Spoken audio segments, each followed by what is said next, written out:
today's video, I will teach you how to repair a broken hinge. Normally, broken hinge, we call it a broken hinge kapag yung hinges na-attach siya doon sa back. This is an aluminum frame, pero most of the frame na ginagamit nila na back cover ng laptop are plastics, which is much easier. This one, it's a little bit harder because it's aluminum. But meron akong tips kung paano ko ginagawa ito. Some of you will ask, will it last long? Nothing lasts long. Isipin nyo, ito nga, MSI company, they already done too much research not to happen such this kind of failure, but still it happens. That's why I will show you and I will teach you how to repair this type of similar problems. If you have the similar problem, you are in the right video. Kaya stay tuned and I will show you how to fix this. Okay? First thing you have to do is to remove the LCD screen.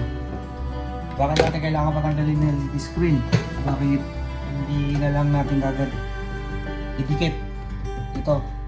Kasi hindi ganun kadali. Pag nabasag natin yung screen, mas malaking gastos. Ito nga lang, more often computer shop, especially here in UAE, we charge 150 to 120 dirham. That's an equivalent of like 2,000 pesos yan sa Pilipinas. Kaya kung matututunan nyo kung paano i-repair to, makakasave na rin kayo ng money, but be precautious. When you are opening the screen, you have to know how to open it properly. Kasi mayroong mga cover na napakahirap talaga tanggalin, kahit ako nahihirapan ako minsan. Kasi ang laptop, every year they are producing different model, different patterns how to open it, but most of the time it will be similar to this one. Kailangan simulan mo siya buksan dito sa loob, yung iba sa gilid, kasi ito internal.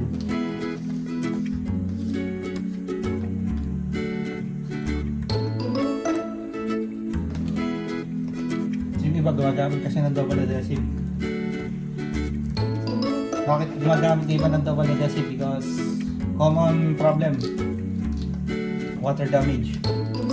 Minsan kaya pipisikan, ay splatteran yung nasisira yung pinaka board or back LED board ng laptop.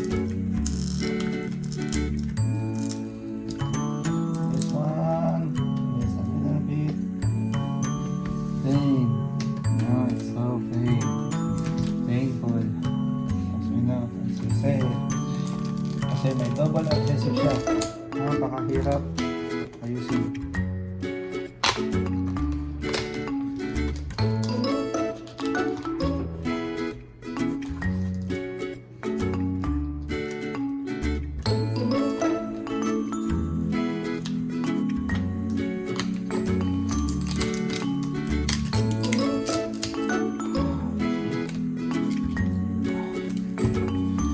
Nagamit ka madalas kuko. Kasi kapag kuko ginamit mo, o pamayang ginamit mo kung bukas sa LCD, makakamdaman mo yung tension ng plastic para prevent natin na masira ito. Kung gagamit tayo ng scraper, iniwan, nagagasgas yung pinaka LCD at nababasag o nababali ang plastic frame.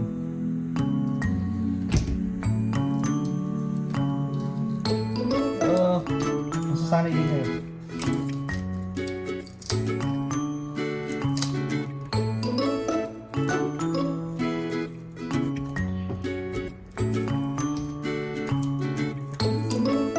Kaya tanggalin yung mga bagong-bago lang. Kasi kailangan kong pagpainitan.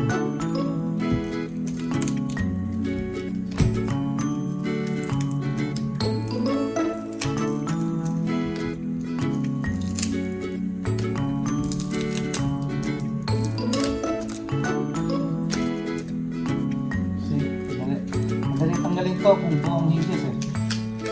Pero pag sila, hindi natin siya mahiga. Ingat lang. At precaution ko, kung magtatanggal kayo ng LCD, for the first time, you have to remove the battery from the inside of the laptop. But for this video, I will not do it because I know how to prevent it and how my fingers are very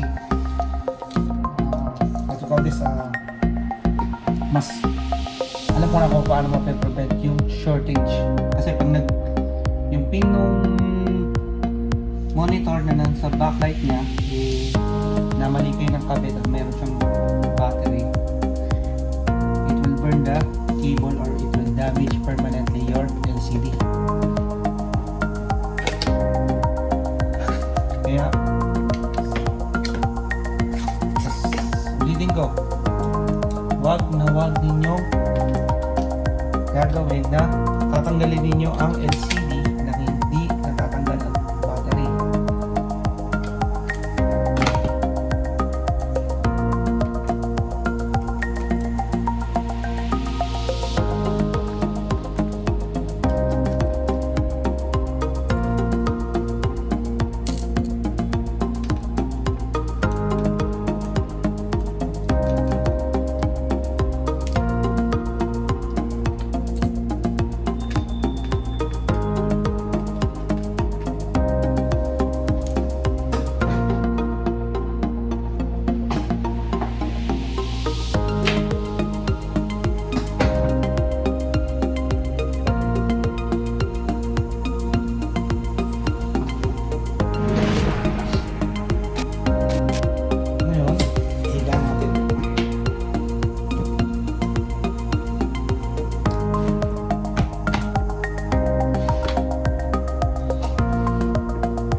Sabi ko sa inyo, kailangan hindi kayo pasmado pang magbabalik kayo ng LCD. So many technicians have teach this method, teaching them how to repair laptop. 100% first time they burn the LCD.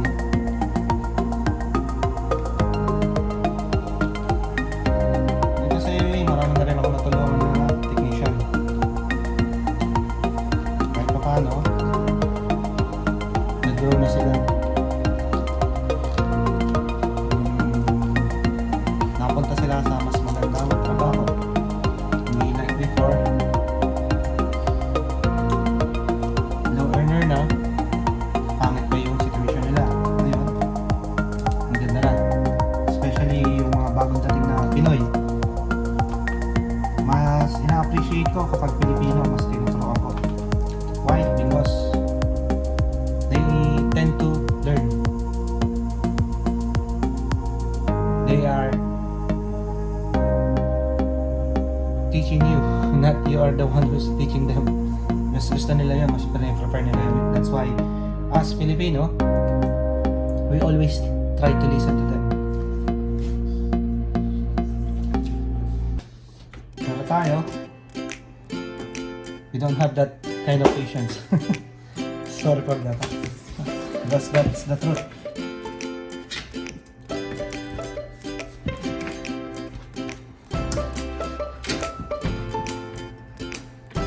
Ngayon ito, mas madali siyang buuin. Kasi, kung makikita ninyo, ay lang yung butas, apat siya. Tapos, hindi mo na kailangan mag-align. You just have to put a special adhesive para ma-attach to. Pero, pag sa paglalagay nun, bigyan ko kayo ng tip paano ko ginagawa yon at paano siya tumitibay. Ang Hindi basta-basta nasisira.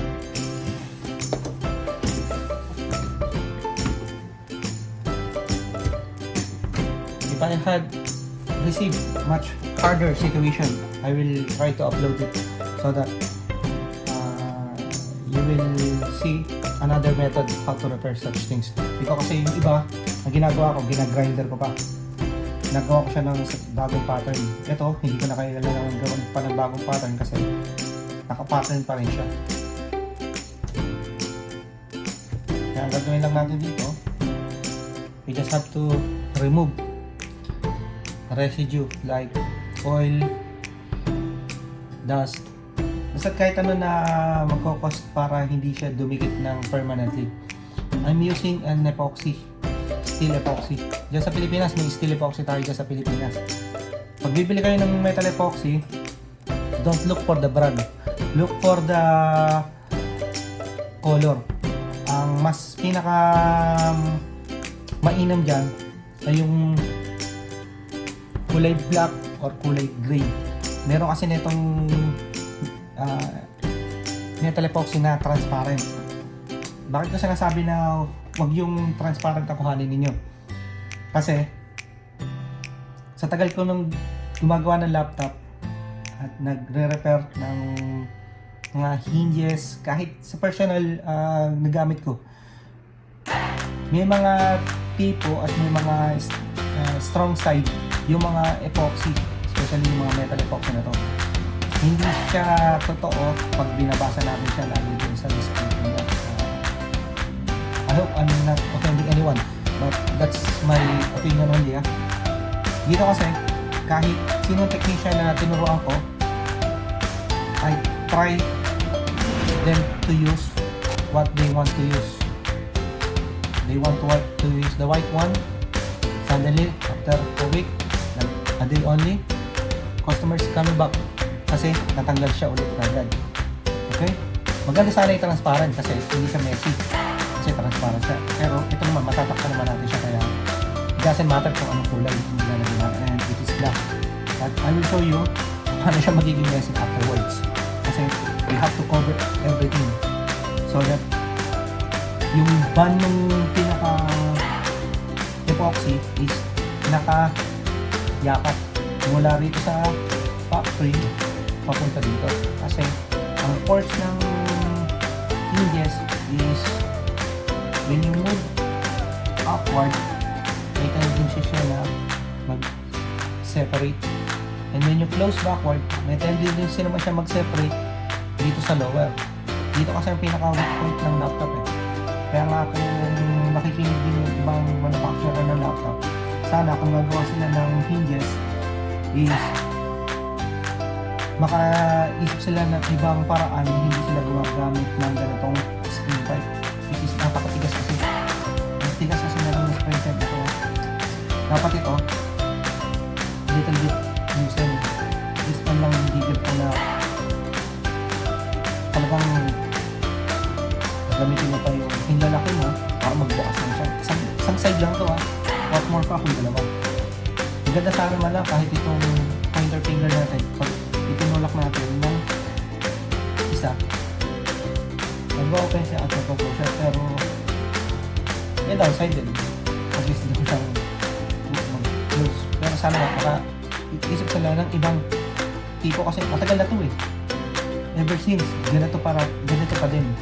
Kaya lahat ng gumagamit ng ganitong spring type na hinges, ganito ang nagiging result. Pero pag bumibili tayo ng laptop, hindi natin alam kasi kung anong hinges yung ginamit nila na technology. Kaya there's no way to know it unless you have to watch the videos of some failures of some other laptops that they have encountered the same problem that Morley hinges problem. Okay, now let's attach this one using the metal epoxy as usual.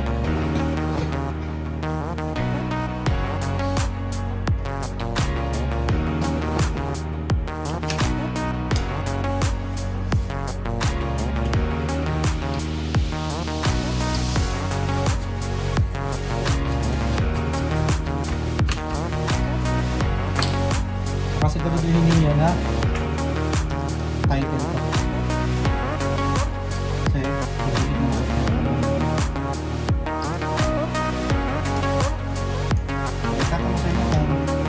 Tama sir, pag gusto mo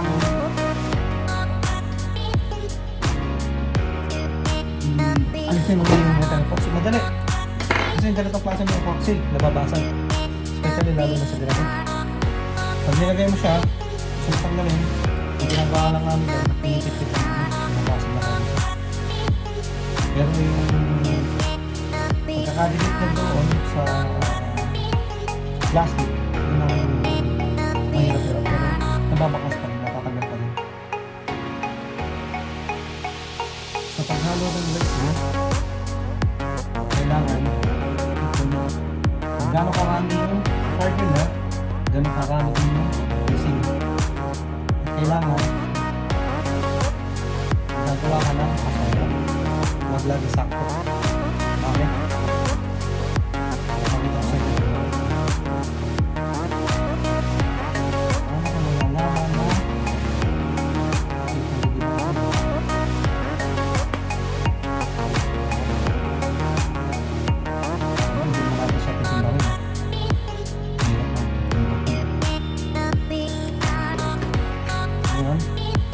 meron ka lang 3 minutes para gamitin mo ito.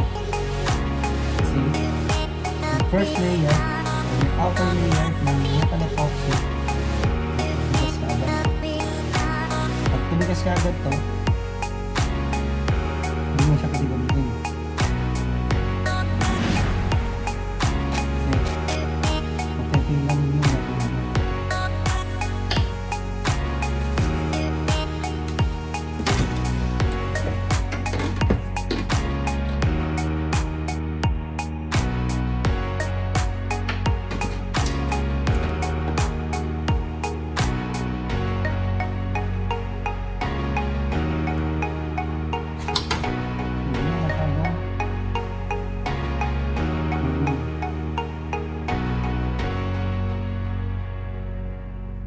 Hindi ito paramihan.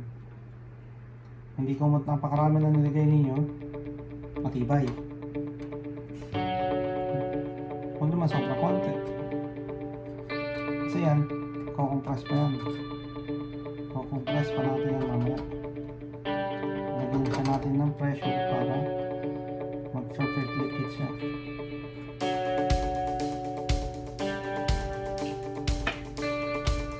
Ayun, gagawin ninyo.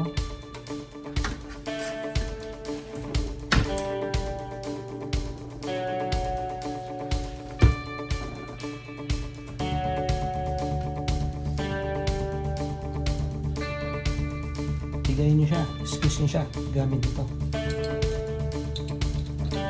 Kung wala kayo nito, kailangan mag-provide kayo. Kasi hindi siya magiging matibay.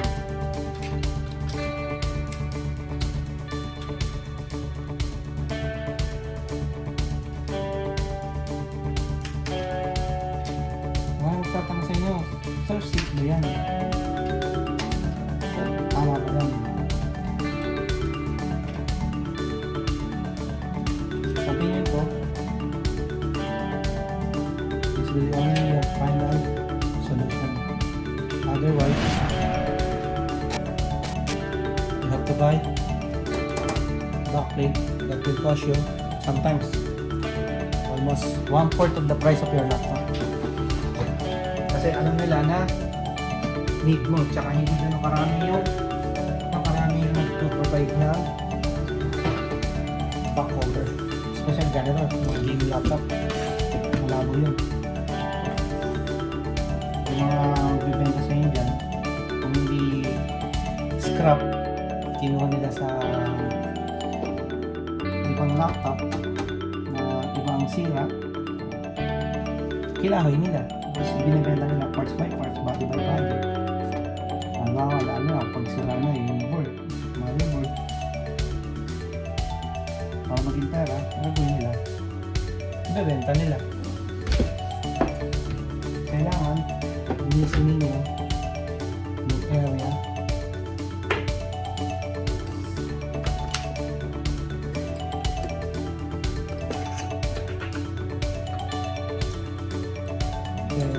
pagkamigas siya para malinis siya. Gusto lang ako ng tissue, pero tissue madalas ang pinadamp ko talaga dito.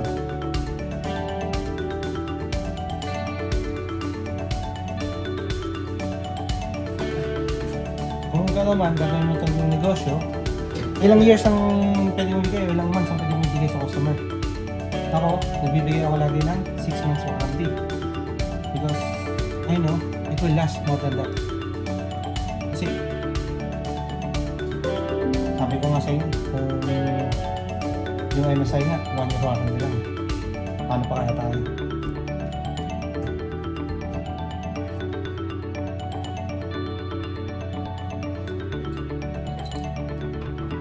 Balikin natin. Bakit natin siya binabalik? Kasi nag-i-expand kasi yung epoxy. Kumbaga ba sa ano, hinihinga siya.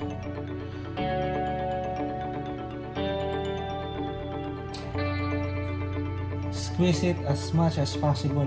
Sir, paano? Wala na magiging epoxy na matitira doon pag ni-squeeze natin siya. Huwag niyong intindihin yun. Meron at merong gap yun. Kasi kapag nilagyan mo naman siya ng air space between dun sa dati niyang position, na magiging problema mo naman pag kinabit mo yung cover, magkakaroon siya ng uwang dito, o kung tawagin natin sa Tagalog ay puwang, o may katla. Pero ito, wala, 100%. Ngayon, ang kailangan nyo na lang gawin ay antayin ninyo yung 1 oras, 2 oras, 4 na oras, depende dito. Kailangan nito hindi siya malagkit at best na matigas na siya kung gano'n yung ginamit nyo. Kaya sabi sa inyo, magawa kayo ng marami. Kasi kung gagawin ninyo manipis lang to, wala kayong magiging basehan nito kung talaga matibay na yung nasa loob. Ito yung magiging basehan ninyo. Kung yung manipis nga for 1 hour ay tumigas at itong nasa sample ninyo ay matigas din, it means times 4 yung tigas niya. Kasi ito, makapal siya. Kaya nagdidepende yun dito, hindi doon. Hindi ko ito, okay na, ibig sabihin nyo dahil nga times 4 or times 2 yung time allowance natin doon, pwede na natin siyang galawin. Ito yung magiging basehan nyo, yung ganitong gradual thickness. Yun yung commonly na naging problema na kahit sino gumagamit ng epoxy, may di ba ng epoxy, they always assume what's written on the back of the manufacturer's said it is only 5 minutes. Nag-assume kagad sila 5 minutes lang because it's mentioned on ads na waking araw siya, pero hindi totoo. Ang dami ko nang biniling epoxy. Gusto ko mapadali ang trabaho ko kasi ang pinakamahirap sa trabaho nito yung magkakabit ako, itatry ko siya, ipit ko siya, akala ko okay na siya. Kasi ito madali lang may pattern kasi siya.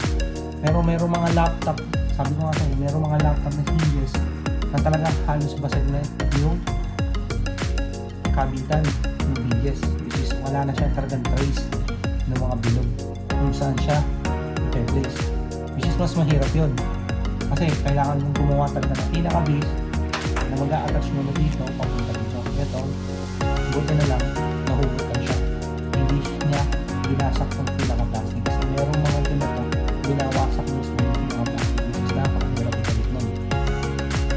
Magkakaroon ka ng trial and error doon sa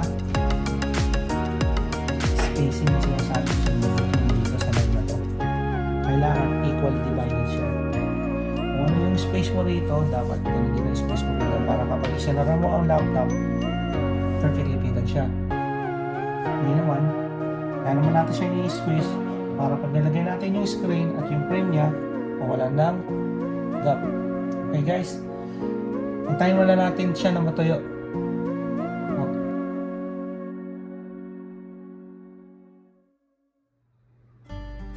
paano mo malalaman kung matigas na siya? Hindi yung tipo ba na hinawakan mo dito si babaw, matigas siya. Kailangan kapag ginanyan mo, straight to. Kasi kung mapapansin ninyo, try ninyo 5 minutes, pag ginanon mo siya, may stretch tong upper. 20 minutes, medyo matigas na. Pero kung mapapansin niyo dito sa cardboard natin, meron pa rin siya yung area pag manipis na malambot. Ibig sabihin nun, kung ito sobrang nipis, ganun din siya.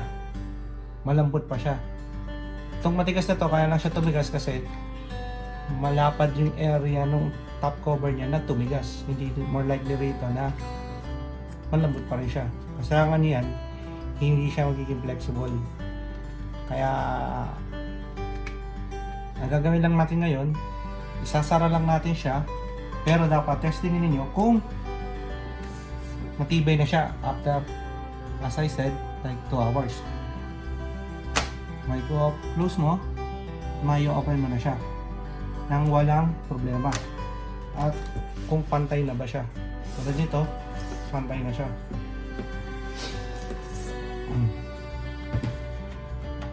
Ngayon, ang gagawin na natin, ibabalik na natin yung LCD.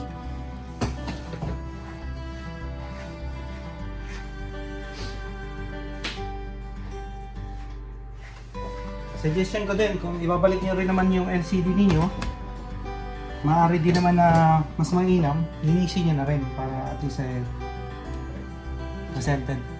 presentable yung laptop na ibabalik natin sa mga customer natin, or kung personal man, minsan-minsan lang siya mahihilamusan.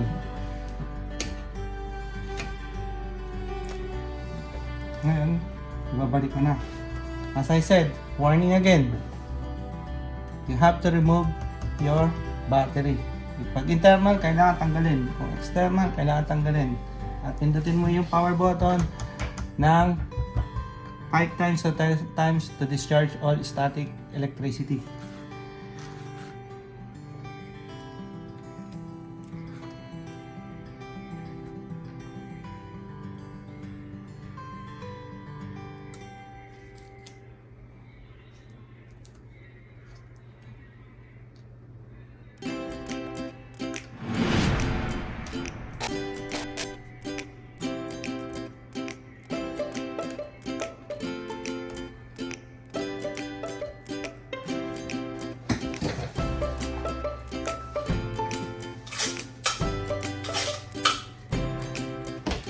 Lagyan nyo lang ng scotch tape. Para saan itong scotch tape na to?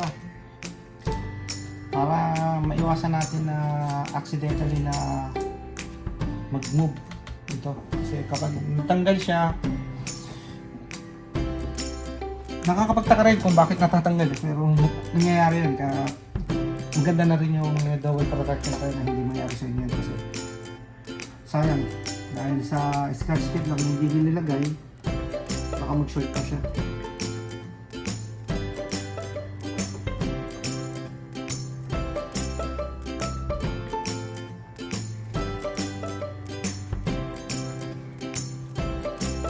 Ngayon, balikan natin ang LCD.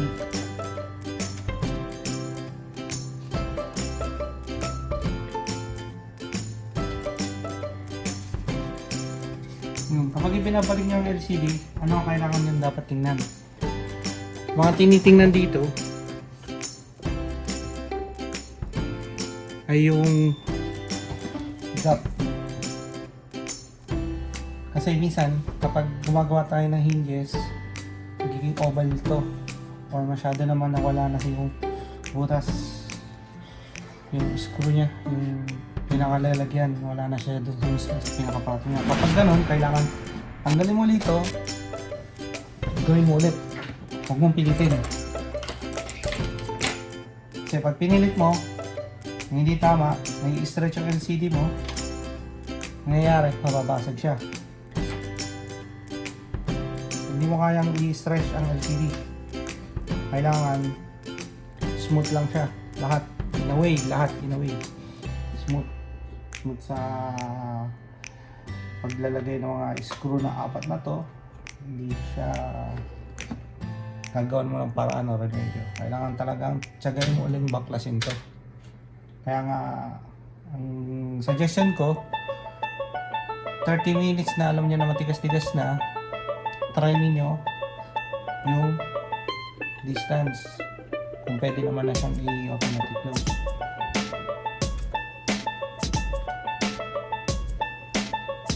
So ngayon, matigas naman na siya. Matigas-tigas na siya. Na, pwede na siya pero hindi pa rin natin siya pwedeng gamitin na o ibigay sa customer na para ma-push niya na uli yung nagawa nga kasi no, may malambot pa dyan. Hindi tayo 100% sure na matigas na yan. Yung ginagawa ko bago ko ibigay sa customer, dahil ko sinasabi, pinatitigas ko siya ng 8 hours para sure. Para nandun talaga yung strength niya. Hindi siya bumitaw at hindi na siya bumalik yung dating problema.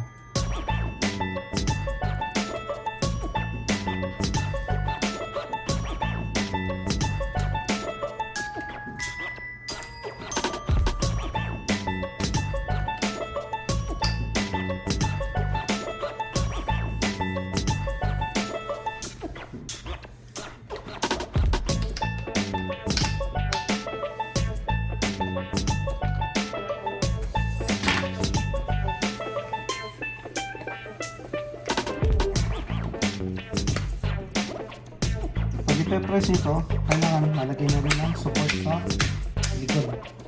Huwag yung press nyo lang siya nito, press kasi sirain nyo lang siya.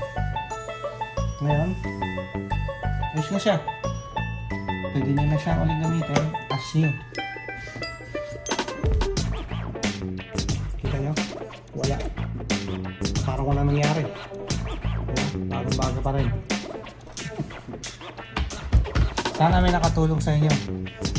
If you like this video, kindly subscribe and hit the like button and hit the top bell for more notifications sa mga fishing tutorial ko. Salamat.